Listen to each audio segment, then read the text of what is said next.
हठ योग के बारे में बताऊंगी। हठ योग की शुरुआत कैसे हुई, हठ योग क्या है।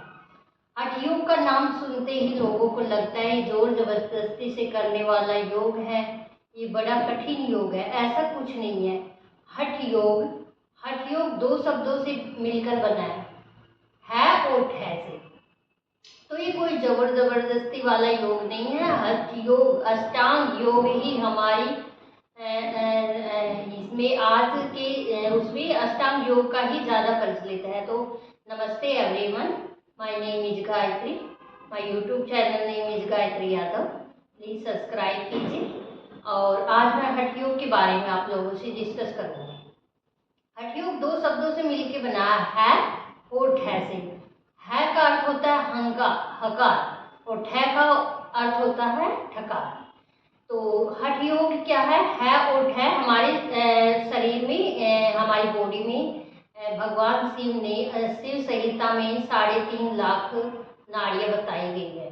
और उसके बाद जितने भी योगी लोग आए, जितने भी योगियों ने बताया है 72,000 नाड़ियाँ। तो है जिसमें से 3 नाड़ियाँ सबसे महत्वपूर्ण है, सूर्य नाड़ी, चंद्र नाड़ी एंड सुषुम्ना नाड़ी।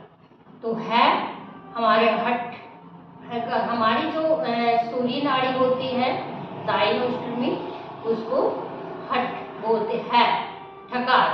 जो हमारी लेफ्ट में चंद्र नाड़ी होती है और सुषुम्ना इन दोनों के बीच में सेंटर में होती है।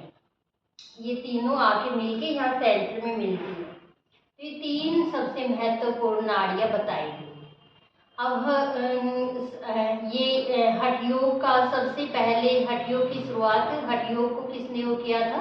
हठ योग भगवान आदियोग शिव ने माता पार्वती को हठ योग का उद्देश्य दिया था। उसके बाद 10वीं शताब्दी में गोरख नाथ संप्रदाय ने इसका ज़्यादा इसको प्रचलित किया, इसका प्रचार किया। नाथ संप्रदाय में गोरखनाथ ने इसको सबसे ज़्यादा प्रचलित किया। 3.5 लाख नाड़ियाँ होती है। और क्या होता है, हमारी बॉडी में 7 चक्रास होते हैं। तो 7 चक्रास होते हैं। सबसे नीचे मूलाधार में सर्पणी बोलते हैं, जिसको सर्पणी शक्ति, कुंडलिनी शक्ति बोलते हैं। वो हमारी, जब हम अपने चक्रास को हम अपनी सुषुम्ना को शुद्ध कर लेते हैं, हम प्राणों द्वारा, प्राणायाम द्वारा सुषुम्ना को शुद्ध करते हैं, जिससे हमारी कुंडलिनी शक्ति जागृत होती है और वो सहस्त्रार तक जाती है। सहस्त्रार पे जाकर भगवान शिव शक्ति से मिलते हैं, ये समझिए।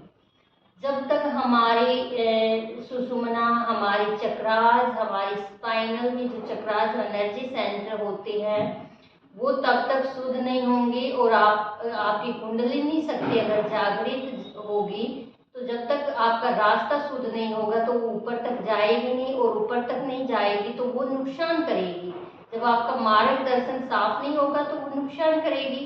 जैसे माता पार्वती ने राक्षसों का वध किया, और राक्षसों का वध करने के बाद पार्वती माता ने देवों को भी मारना शुरू कर दिया था। ऐसे ही भगवान शिव ने ही तो ऐसे ही अगर हम अपने मार्गदर्शन को शुद्ध नहीं करेंगे तो वो एनर्जी, कुंडलिनी शक्ति हमारी जागृत होगी, तो वो हमें उससे हमें, जब तक मार्ग शुद्ध नहीं होगा तो हमारी बॉडी में नई नई प्रॉब्लम ही पैदा होगा। जब हम मार्ग शुद्ध कर लेंगे तो वो सीधा हमारे सहस्त्रार तक आएगी और हम कैवल्य की शक्ति को प्राप्त करेंगे, हम समाधि के मार्ग में पहुंचेंगे। और ये है हठ योग। अब हठ योग, हठ योग में कोई आसन नहीं बताया है।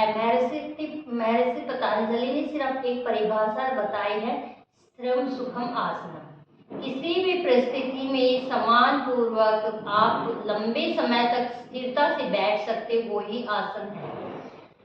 तो ये आज हम जो भी फॉलो करें, जो भी एक्सरसाइज, प्राणायाम, ब्रीदिंग एक्सरसाइज, ये सब करते हैं, ये अष्टांग योग का ही पार्ट है। तो हमें अष्टांग योग को फॉलो करना है और ये अपनी नाड़ियों की शुद्धि करनी, ये ही हठ योग है। और लोगों प्लीज़ इसको ही आप फॉलो कीजिए और हठ योग की आप प्रैक्टिस कीजिए। अष्टांग योग, अष्ट योग के ही अष्टांग योग 8 पार्ट है, उन सबको आप उन सब पर आप ध्यान दीजिए। ये ही अष्टांग योग है और काफ़ी लोगों को कंफ्यूजिंग था, मैंने क्लियर कर दी।